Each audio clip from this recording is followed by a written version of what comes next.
ಎಲ್ಲರಿಗೂ ನಮಸ್ಕಾರ.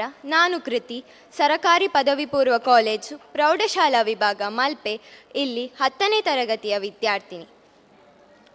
ನಾನು ಕಳೆದ 3 ವರ್ಷಗಳಿಂದ ಯಕ್ಷ ಶಿಕ್ಷಣದಲ್ಲಿ ವಿದ್ಯಾರ್ಥಿನಿಯಾಗಿ ಯಕ್ಷಗಾನವನ್ನು ಕಲಿಯುತ್ತಿದ್ದೇನೆ. ಈ ವರ್ಷ ಇದೇ ತಿಂಗಳ 16ನೇ ತಾರೀಕಂದು ಮೈಂದದಿವಿದ ಯಕ್ಷಗಾನ ಪ್ರಸಂಗದಲ್ಲಿ ಮೈಂದನಾಗಿ ಪಾತ್ರ ನಿರ್ವಹಿಸಿದ ತೃಪ್ತಿ ಹಾಗೂ ಸಂತೋಷ ನನಗಿದೆ.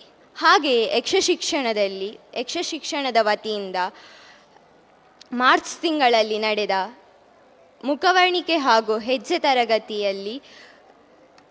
ತರಗತಿಯ ಸನ್ನಿವಾಸ ಶಿಬಿರದಲ್ಲಿಯೂ ನಾನು ಭಾಗವಹಿಸಿದ್ದೆ.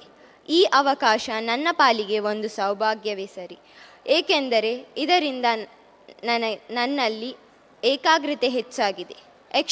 ಯಕ್ಷಗಾನ ಕಲಿಕೆಯು ನನ್ನ ಶಾಲಾ ಕಲಿಕೆಗೆ ಯಾವುದೇ ಅಡ್ಡ ಪರಿಣಾಮ ಬೀರಲಿಲ್ಲ. ಬದಲಾಗಿ ಶಾಲಾ ಕಲಿಕೆಯಲ್ಲಿ ನಾನು ಉತ್ತಮ ಪ್ರಗತಿ ಸಾಗಿಸುವಲ್ಲಿ ಸಹಕಾರಿಯಾಗಿದೆ.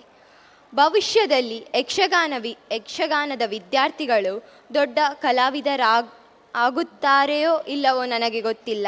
ಆದರೆ ಈ ಕಲೆಯನ್ನು ಹಾಗೂ ಕಲಾವಿದರನ್ನು ಗೌರವಿಸುವಲ್ಲಿ ಈ ಕಲಾಪ್ರೇಮಿಗಳಾಗುವುದರಲ್ಲಿ ಸಂಶಯವಿಲ್ಲ ಎನ್ನುವುದು ನನ್ನ ಅಭಿಪ್ರಾಯ. ನನ್ನ ಶಾಲೆಯಲ್ಲಿ ಯಕ್ಷಗಾನದಲ್ಲಿ ವಿದ್ಯಾರ್ಥಿಗಳು ಹಲವರಿದ್ದರು. ವಿದ್ಯಾರ್ಥಿಗಳಲ್ಲಿ ಬೆರಳೆಣಿಕೆಯಷ್ಟು ವಿದ್ಯಾರ್ಥಿಗಳು ಉಡುಪಿಯವರು. ಉಳಿದವರೆಲ್ಲ ಬಾಗಲಕೋಟೆ, ವಿಜಯನಗರ, ದಾವಣಗೆರೆಗಳಂತಹ ಬೇರೆ ಬೇರೆ ಜಿಲ್ಲೆಯವರು. ಓರ್ವ ಒರಿಸ್ಸಾ ರಾಜ್ಯದ ವಿದ್ಯಾರ್ಥಿನಿ ಕೂಡ ಇದ್ದಳು. ಅಲ್ಲದೆ ಮುಸ್ಲಿಂ ಧರ್ಮದ ನನ್ನ ಸಹಪಾಠಿ ಯಕ್ಷಗಾನ ಪಾತ್ರಧಾರಿಯಾಗಿ ಯಕ್ಷಗಾನದ ವಿಶಿಷ್ಟತೆಯನ್ನು ಸೂಚಿಸುತ್ತದೆ.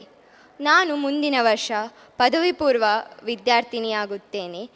ಈ ವರ್ಷ ನನಗೆ ಕೊನೆಯ ಅವಕಾಶ. ಇದು ಹೇಳಲು ನನಗೆ ತುಂಬ ಬೇಸರವಾಗುತ್ತದೆ.